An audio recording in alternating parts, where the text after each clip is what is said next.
Guys, I've gotten another step closer to connecting all of the Laika movies. If you're new to this channel, I've got a ton of videos on Kubo and Coraline. They might be helpful to watch before viewing this video. Alright guys, ready for this? Kubo and the Two Strings, Coraline, and ParaNorman are all in the same universe. Now, on the surface, it appears that all of these movies are completely different with no connecting themes. But if you study the clues, it becomes really obvious. I know there are naysayers who believe I'm overthinking everything, but according to Laika themselves, they believe that the smallest detail tells the biggest story. So these kind of connections are exactly what they might be aiming for. Hopefully you've already seen my kuboline connection theory video. If not, again, I very highly recommend to watch that first. But to put it into a nutshell, I've found fair support to prove that the Beldam is one of Kubo's aunts, explaining why the Beldam is bent on collecting eyes. So these two movies are connected, and I believe ParaNorman fits in there too. Let's talk about the witch of ParaNorman, Agatha Prendergast. She was murdered after being tried and found guilty of witchcraft, all because of the supernatural powers that were beyond her control. Now, Agatha has a particularly interesting monologue where she mentions that her special spot is a place that her mother took her to once.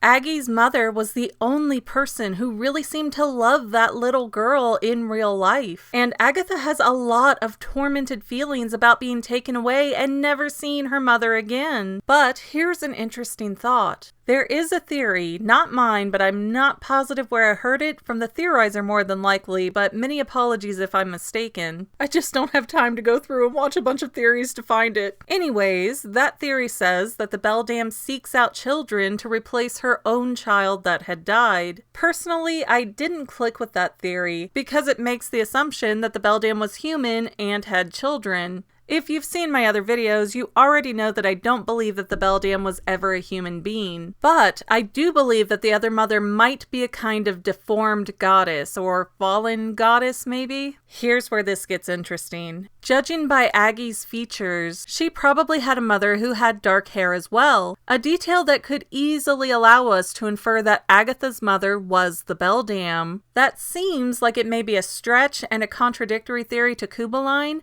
but it doesn't have to be. If we're talking about a creature that was once a moon goddess and who was transformed into the Beldam, then if nothing else, we're positive that she still has shape-shifting powers. Perhaps after being transformed, the Beldam wandered the earth and tried to find a place to fit in. Then she settled for a while in Massachusetts, where ParaNorman takes place, and if a creature with no memories is seeking love, maybe she met a man and had a child. That child, by all rights, would be a demigod, whether anyone realized it or not. But Fangirl, didn't you watch the movie? Even if the Beldam was Kubo's aunt, she's a goddess of the moon, and Agatha speaks to the dead. Well, have you watched the movie? Because the Moon King regards his kingdom as the heavens. And if you do a quick search on Japanese mythology, there is an interpretation of Tsukuyomi, the Moon King's real name, where the kanji that refers to the Japanese underworld is used, meaning it would be easily within the Moon King's abilities to speak with the dead, and also meaning that his descendants could possess the exact same power. So if Kubo's aunt transformed into the Beldam,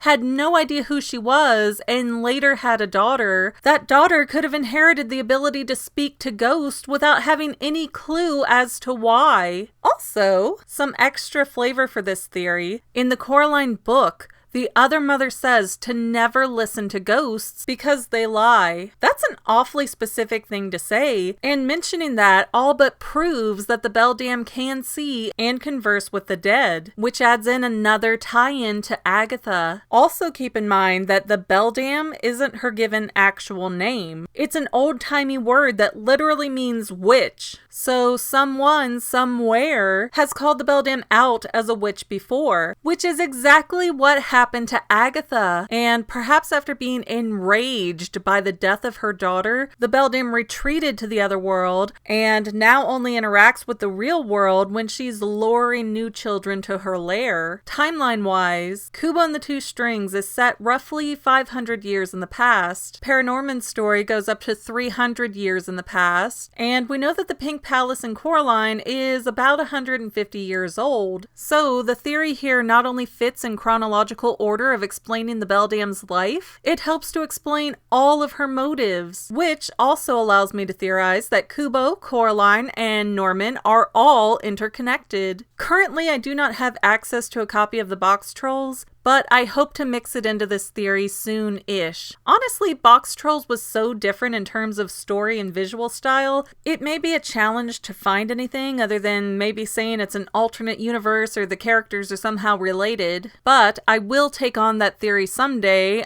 unless I cannot figure something out or I forget. Well, that's all I have for now, but this video's not quite over yet. We're expanding, so I have to plug our other channels. Total, we have the Fangirl, dealing primarily with movies and shows, Say Halo Goodbye Gaming, and the Fanily Family Vlogs. Links are in the description, and we would love to see you at all three channels. Okay, I think that's it. So thanks for watching, and I hope you enjoyed enough to like, subscribe, and share this video. We have tons of material across our various channels that you are fully encouraged to go check out. And if somehow you can't get enough of me, please connect with me on Instagram at sayhalogoodbye or Twitter at _Fanily.